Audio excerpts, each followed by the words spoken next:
Audiolivros, apresenta Principais correntes do pensamento americano. Conto escrito por Irving Shaw. Sobre o autor. Irving Shaw foi um dramaturgo, roteirista, romancista e autor de contos americano cujas obras já venderam mais de 14 milhões de cópias. Ele é mais conhecido por dois de seus romances. Ele foi registrado como Irwin Gilbert Chanforoff, no South Bronx, Nova York, para imigrantes judeus da Rússia. Irwin mudou seu sobrenome ao entrar na faculdade. Ele passou a maior parte de sua juventude no Brooklyn, onde se formou no Brooklyn College, com um diploma de bacharel em artes em 1934. Começou a escrever roteiros em 1935, aos 21 anos. Durante a Segunda Guerra Mundial, ele foi abordado por William Wyler para ingressar em sua unidade de cinema.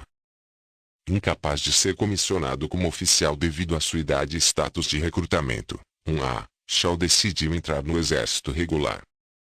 Mais tarde, o exército, observando seu histórico, o enviou para a unidade de cinema de George Stevens. Ele foi um dos 4 escritores ligados ao comando de Stevens, no qual se tornou subtenente. Após a guerra, ele voltou à carreira de escritor. O primeiro romance de Shaw, Os Deuses Vencidos, foi publicado em 1948. Baseado em suas experiências na Europa durante a guerra, o romance fez muito sucesso e foi adaptado para o cinema em 1958. Shaw era altamente considerado um autor de contos, contribuindo para Collier's, Esquire, The New Yorker, Playboy, The Saturday Evening Post, e outras revistas, e 63 de suas melhores histórias foram coletadas em Short Stories, 5 Decades, 1978. Em 1950, Shaw escreveu um livro sobre Israel com fotos de Robert Capa, chamado Report on Israel. Irving Shaw morreu em Davos, na Suíça, em 16 de maio de 1984, aos 71 anos, após passar por tratamento para câncer de próstata. Início do conto. Flaquer, tudo bem agora, garoto? Agora você vai falar sobre cerveja, Andreu ditou. Negócios, som da porta se fechando, o giro lento da chave na fechadura. Billy, você nunca vai me fazer o falar, Flaquer. Negócios, som de um tapa. Flaquer, talvez isso faça você pensar diferente, garoto. Onde está Jerry Carmichael? Billy, rindo, você não gostaria de saber, Flaquer? Flaquer, sim. Devagar, com grande ameaça na voz, e eu vou descobrir. De uma forma ou de outra. Ver. Negócios, sirene aparece, mais alto, desaparece. Locutor, Buddy vai falar? Flaquer irá forçá-lo a revelar o paradeiro do filho resgatado do rei da ferrovia? Dos Tiblades irá alcançá-lo em mim? Sintonize na segunda-feira no mesmo eu, etc, etc. Andreu se deixou cair no sofá e levantou os pés. Ele se espreguiçou e suspirou enquanto observava Lenore terminar de rabiscar seu ditado no caderno de taquigrafia. $30, disse ele. Tem mais a $30. É o comprimento certo. Disse Lenore. 11 páginas e meia. Essa é muito boa, Andy. Sim, disse Andreu, fechando os olhos. Coloque ao lado de Moby Dick na estante da sua biblioteca.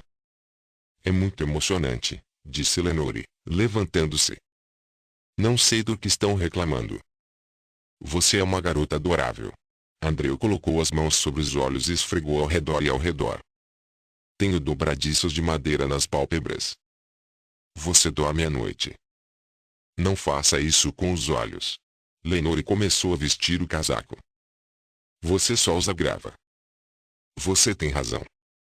Andreu enfiou os punhos nos olhos e os girou lentamente. Você não sabe o quanto está certo. Amanhã. Às 10 horas? Lenore perguntou. Às 10 horas. Tire-me dos braços do sono. Vamos deixar dos Tiblades entregue ao seu destino nesta semana e continuar com as novas aventuras de Romney Cook e seus amigos. $40 o roteiro. Eu sempre gosto de torcer Romney Cook mais cerveja do que dos Tiblades. Vejo que $10 fazem um homem. Ele abriu os olhos e observou Lenore colocar o chapéu na frente do espelho. Quando ele semicerrou os olhos, ela não parecia tão simples. Ele sentia muita pena de Lenore, simples como areia, com o rosto pálido e o cabelo puxado para baixo como uma corda, e nunca um homem com seu nome. Ela usava um chapéu vermelho com uma espécie de arranjo de escada subindo de um lado. Parecia muito engraçado e triste nela. Andreu percebeu que era um chapéu novo. É um chapéu muito bom, disse ele. Eu pensei muito antes de comprar este chapéu, Lenore disse, corando porque ele notou isso. Harriet, a governanta da porta ao lado, gritou no beco com a garota do vizinho. Harriet, saia daí agora mesmo. Andreu virou de bruços no sofá e colocou um travesseiro sobre a cabeça. Você tem alguma ideia para Romney Cook e seus amigos para amanhã? Perguntou a Lenore. Não. Você já? Não. Ele puxou o travesseiro em volta da cabeça. Você vai pegá-los até amanhã, disse Lenore. Você sempre faz. Sim, disse André. Você precisa de férias, disse Lenore. Saia daqui. Adeus, Lenore começou. Tenha uma boa noite de sono. Tudo o que digas. André observou com um olho enquanto ela saía da varanda em que ele trabalhava e atravessava a sala de estar e a sala de jantar em direção às escadas. Ela tinha pernas bonitas. Você sempre ficava surpreso quando uma garota com aquele rosto tinha pernas bonitas. Mas ela tinha pelos nas pernas. Ela não era uma garota de sorte. Oh, não, Andreu disse quando a porta se fechou atrás dela. Você não é uma garota de sorte. Fechou os olhos e tentou dormir. O sol entrava pelas janelas abertas e as cortinas esvoaçavam suavemente sobre sua cabeça e o sol era quente e reconfortante em seus olhos fechados. Do outro lado da rua, no campo público de atletismo, 4 meninos transavam com moscas. Haveria o agradável estalo do bastão e um longo tempo depois o golpe da bola na luva do jogador de campo. As árvores altas do lado de fora, tão antigas quanto o Brooklyn, sussurravam um pouco de mim para mim enquanto pequenas rajadas de vento varriam o campo de beisebol. Harriet, a governanta chamou. Pare com isso ou vou fazer você ficar sozinha no canto a tarde toda. Harriet. Eu exijo que você pare com isso. A governanta era francesa. Ela tinha o único sotaque francês desagradável Andreu já tinha ouvido. A menininha começou a chorar. Mamãe. Mamãe. Mamãe, ela vai me bater. A menina odiava a governanta e a governanta odiava a menina, e elas se denunciavam continuamente à mãe da menina. Mãe. Você é uma mentirosa, gritou a governanta. Você vai crescer e será um mentiroso por toda a sua vida. Não haverá esperança para você. Mamãe. Lamentou a garotinha. Eles entraram na casa e tudo estava quieto novamente. Charlie, gritou um dos garotos no campo de beisebol. Joga pra mim, Charlie. O telefone tocou, 4 minutos, e então André ouviu sua mãe falando nele. Ela veio para a varanda. É um homem do banco, disse ela. Ele quer falar com você. Você deveria ter dito a ele que eu não estava em casa, Andreu disse. Mas você está em casa, disse a mãe. Como eu poderia saber disso? Você tem razão. Andreu balançou as pernas e sentou-se. Você está perfeitamente certo. Ele foi até a sala de jantar, foi até o telefone e falou com o homem do banco. Você tem $111 a descoberto, disse o homem do banco. Andreu semicerrou os olhos para a mãe, cantava do outro lado da sala, numa cadeira reta, com os braços cruzados no colo, a cabeça um pouco virada para não perder nada. Achei que tinha cerca de $400 no banco, disse Andreu ao telefone. Você tem $111 a descoberto, disse o homem do banco. André suspirou.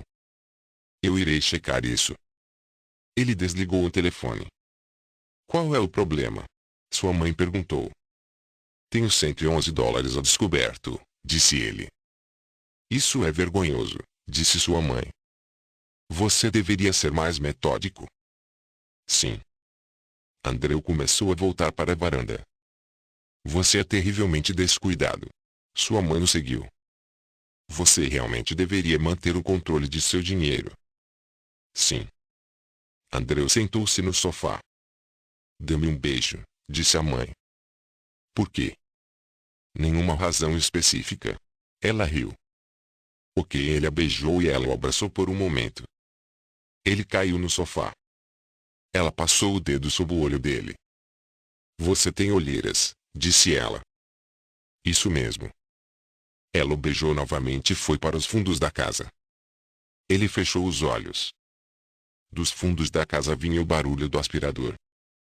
Andreu sentiu seus músculos se contraírem em protesto contra o aspirador de pó. Ele se levantou e foi até o quarto dela, onde ela estava ligando a máquina para a frente e para trás debaixo da cama. Ela estava ajoelhada e curvada, olhando debaixo da cama. Ei! Andreu gritou. Ei, mãe! Ela desligou a máquina e olhou para ele. Qual é o problema? Estou tentando dormir, disse ele. Bem, por que você não dorme? O aspirador está sacudindo a casa.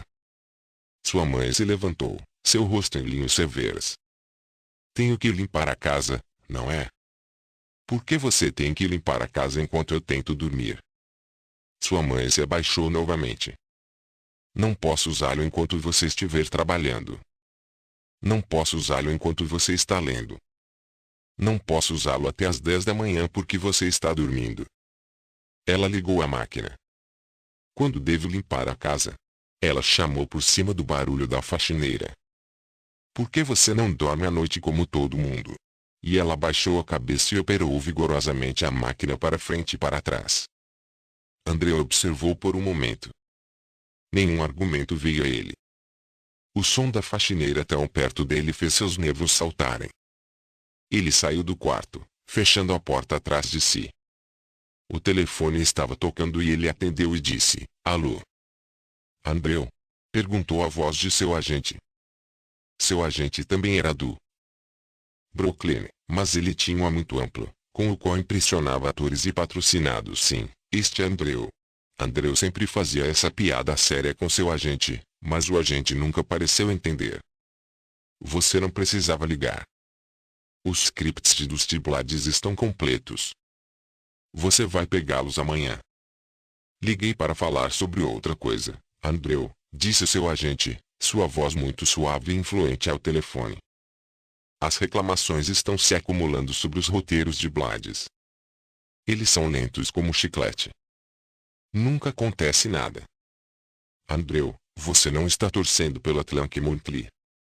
Eu sei que não estou torcendo pelo Atlantic Monthly. Eu acho que você ficou sem material, seu agente disse levemente, suavemente. Acho que talvez você devesse tirar umas férias dos roteiros de Blades. Vá para o inferno, irmã, disse Andreu, sabendo que a irmã havia encontrado alguém para fazer os roteiros mais baratos para ele. Essa não é a maneira de falar, Andreu, irmã disse, sua voz ainda suave, mas magoada.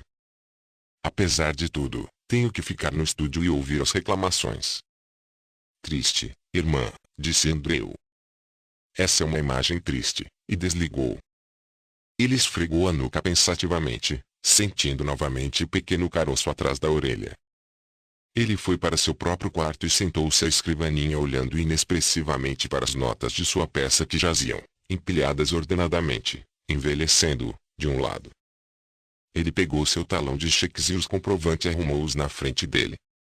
$111, ele murmurou, enquanto verificava, somava e subtraía, os olhos marejados de tanto esforço, as mãos tremendo um pouco porque o aspirador de pó ainda estava ligado no quarto de sua mãe. No campo de atletismo, mais meninos chegaram e formaram um campo interno e estavam jogando a bola pelas bases e gritando uns com os outros. Dr. Chalmers, $75. Isso foi para sua mãe e seu estômago. $80 de aluguel. O teto sobre sua cabeça equivalia a 2 Romney Cook e seus amigos.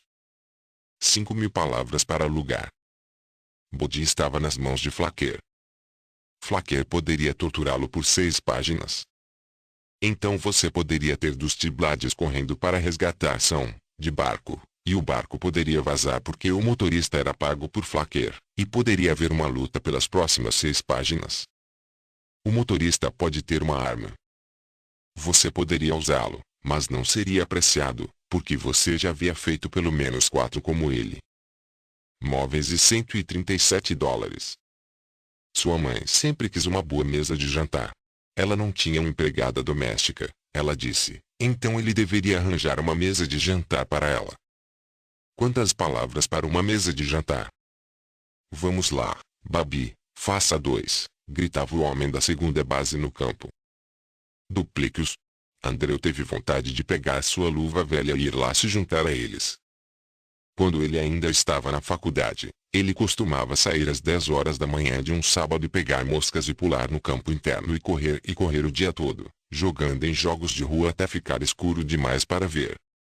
Ele estava sempre vermelho agora e mesmo quando jogava tênis não movia os pés direito, porque estava vermelho, e batia com o pé chato e selvagem.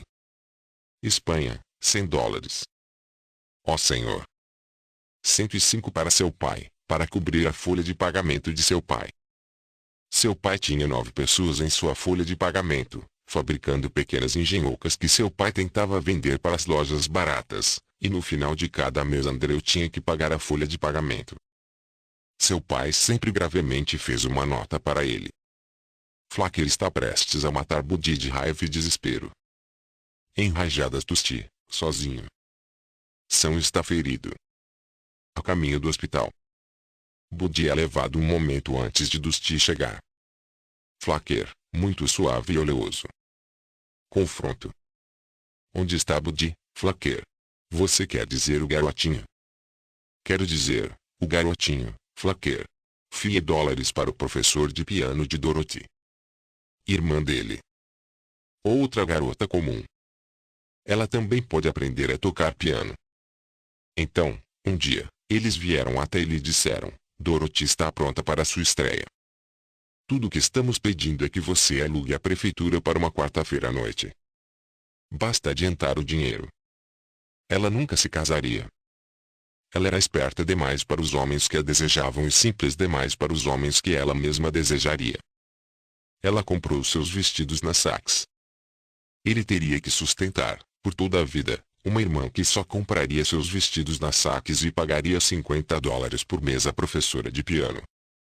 Ela tinha apenas 24 anos, teria uma expectativa de vida normal de pelo menos 40 anos, 12 meses e 40, mais vestidos na Saks e na prefeitura de mim para mim. Os dentes do pai dele, $90.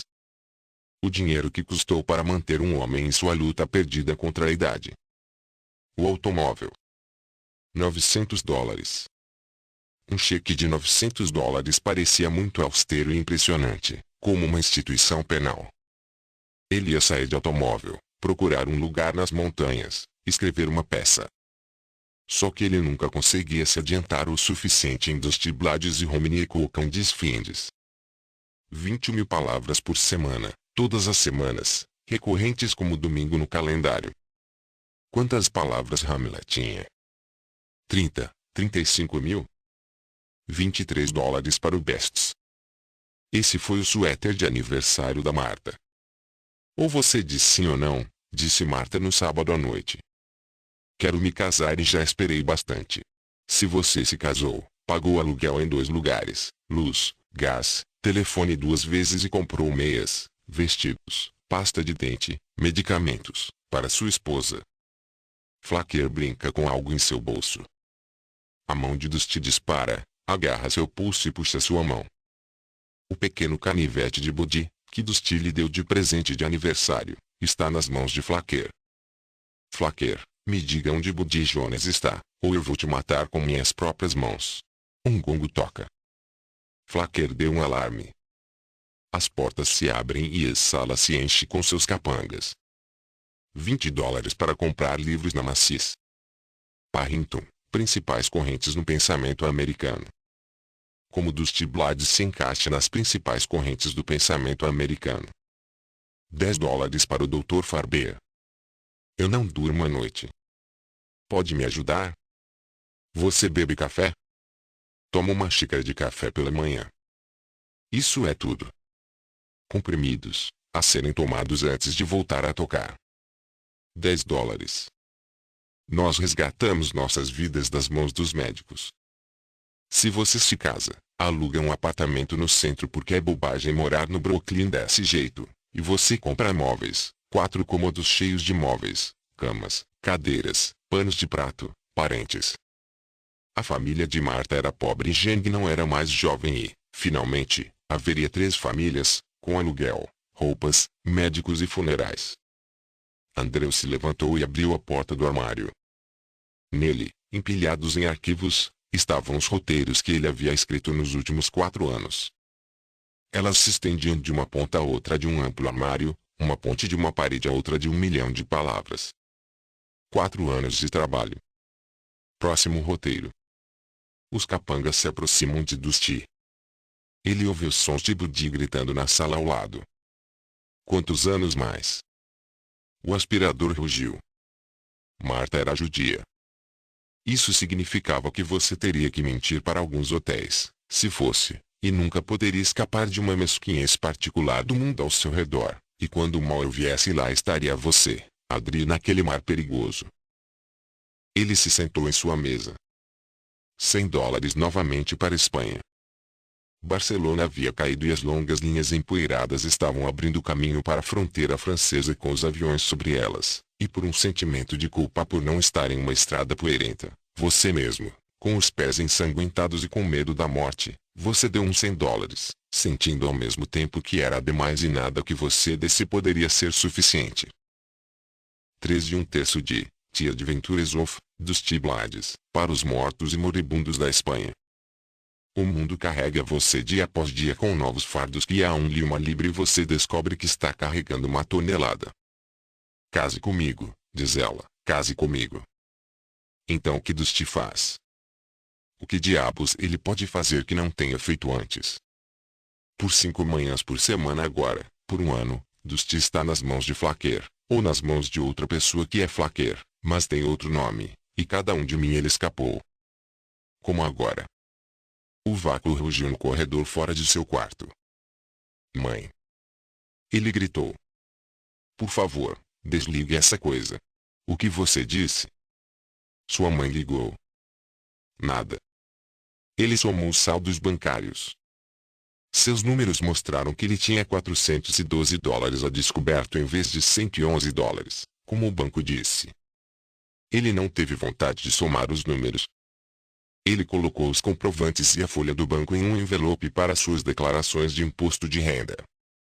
Dê um jeito, Charlie. Um menino chamou no campo. Façam rápido. Andreu sentiu vontade de sair e brincar com eles. Ele trocou de uma roupa e colocou um par de pontas velhas que estavam no fundo do armário. Suas calças velhas estavam lutando contra ele. Gordo. Se ele se soltasse, se alguma coisa acontecesse e ele não pudesse se exercitar, ele explodiria como uma casa, se adoecesse e tivesse que ficar na cama e convalescer. Talvez Dusty tenha uma faca e um coldre na manga. Como plantar isso?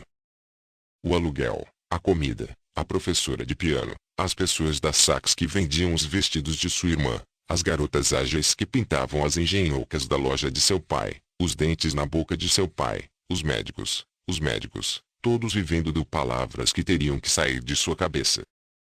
Veja aqui, flaqueei negócio, som de um tiro. Um gemido. Depressa, antes que o trem chegue ao cruzamento. Olhar. Ele está ganhando de nós. Pressa. Ele vai conseguir? Será que Dusty Blades vai acabar com a desesperada gangue de falsificadores e assassinos na corrida pelo iate?